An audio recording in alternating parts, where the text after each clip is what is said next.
વર્ણિવેશરમણીય દર્શનમ મંદહાસરુચિરાનનામ ભુજમ પૂજિતમ સુરુ નરોત્તમૈર્મુદા ધર્મનંદનમહં વિચિંતયે. અસતોમા ખડ્ગમય તમસોમા જ્યોતિર્ગમય મૃત્યુર્મા અમૃતમ ગમય.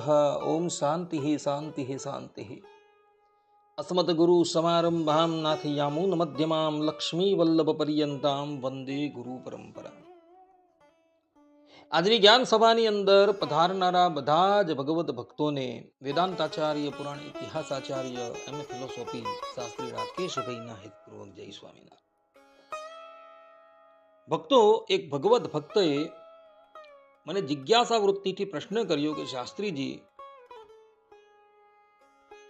શિક્ષાપત્રીના 14મા શ્લોકમાં ભગવાન સ્વામિનારાયણ કહે છે કે આત્મઘાતસ્તુ તીર્થેપી ન કર્તવ્યશ્ચ ન ક્રયા અયોગ્યાચરણાત ક્વાપી ન વિશોદબંધ નાદિના. આ પ્રમાણે ભગવાન સ્વામિનારાયણ આ શ્લોકની અંદર આત્મઘાત કરવાની મનાઈ કરે છે. છતાં પણ કોઈક વ્યક્તિ આત્મહત્યા કરે તો તેના શરીરનું શું કરવું? શું તે સંબંધમાં શાસ્ત્રમાં કોઈક પ્રાવધાન છે? ત્યારે અમે એને કહ્યું કે હા, શાસ્ત્રની અંદર પ્રાવધાન છે. જેમ કે ચાણક્યજીએ અર્થશાસ્ત્રનું નિર્માણ કરેલું છે.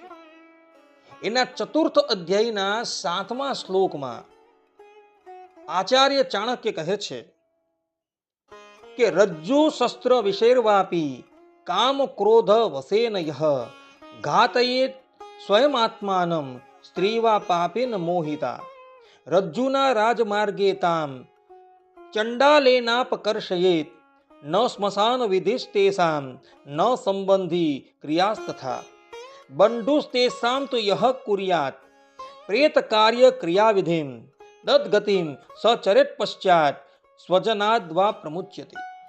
અર્થાત કે જે પુરુષ યા સ્ત્રી કામ કે ક્રોધને વશીભૂત થઈને ફાંસી લગાવીને શસ્ત્રના દ્વારા યા ઝેર લઈને આત્મહત્યા કરે છે, તેનું શબ ચંડાળ રસ્સીથી બાંધીને રાજમાર્ગથી ઘસડતો રહીને લઈ જાય. આવી વ્યક્તિઓને માટે દાહ સંસ્કાર અને તિલાંજલિ વગેરે સંસ્કાર મનાય છે. એવી વ્યક્તિનો કોઈ બંધુ દાહાદિ સંસ્કાર એટલે કે પ્રેત કાર્ય કરે છે તો મરણ પછી તેને પણ તે જ ગતિ પ્રાપ્ત થાય છે અને આ લોકમાં તેને જ્ઞાત બહાર કરી દેવામાં આવે છે. આ પ્રમાણે અહીં ચાણક્યજી સ્પષ્ટ રૂપે કહી રહ્યા છે કે જે પણ કોઈક પુરુષ કે સ્ત્રી હોય અને એણે આત્મહત્યા કરી હોય તો તેના શબને ચંડાલે દોરડાથી બાંધીને ઘસડતા ઘસડતા સ્મશાન લઈ જવાનું છે. આવા વ્યક્તિને માટે દાહ સંસ્કાર છે નહીં, તિલાંજલિ છે નહીં, શ્રાદ્ધ આદિ ક્રિયા છે જ નહીં. ને કદાચ જો એની પછાડી આ બધી ક્રિયા કરવામાં આવે તો એ કરનારો પણ મરણ પછી દુર્ગતિને પ્રાપ્ત થાય છે અને એને જ્ઞાતિની બહાર કાઢી મૂકવામાં આવે છે. ભક્તો, ક્યારેય પણ જીવનની અંદર આત્મહત્યા કરશો નહીં, અન્યથા આત્મહત્યા કરનારાની તો દુર્ગતિ છે જ, પરંતુ એની પછાડી જે પણ કોઈક મનુષ્ય જે પણ કોઈ ક્રિયા કરે છે એની પણ દુર્ગતિ થાય છે. આવા વ્યક્તિને અર્થે જો સત્કર્મ કરવાની ઈચ્છા હોય તો કાશીની અંદર કપાલ મોચન નામનું એક તીર્થ આવેલું છે. એ કપાલ મોચન નામના તીર્થમાં જઈ ત્યાંના બ્રાહ્મણો સાથે પરામર્શ કરી એની પછાડી સત્કર્મ કરવામાં આવે તો એને પ્રાપ્ત થાય છે. ગરુડ પુરાણની અંદર બીજું પણ એક વિધાન કરવામાં આવેલું છે.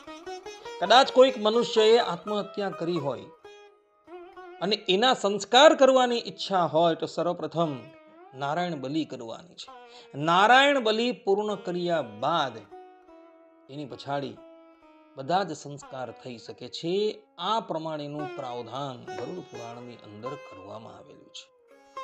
ભક્તો, આ વાત જે છે એ બધા આત્મસાત કરી રાખે અને જીવનમાં ક્યારેય પણ આત્મહત્યા કરે નહીં.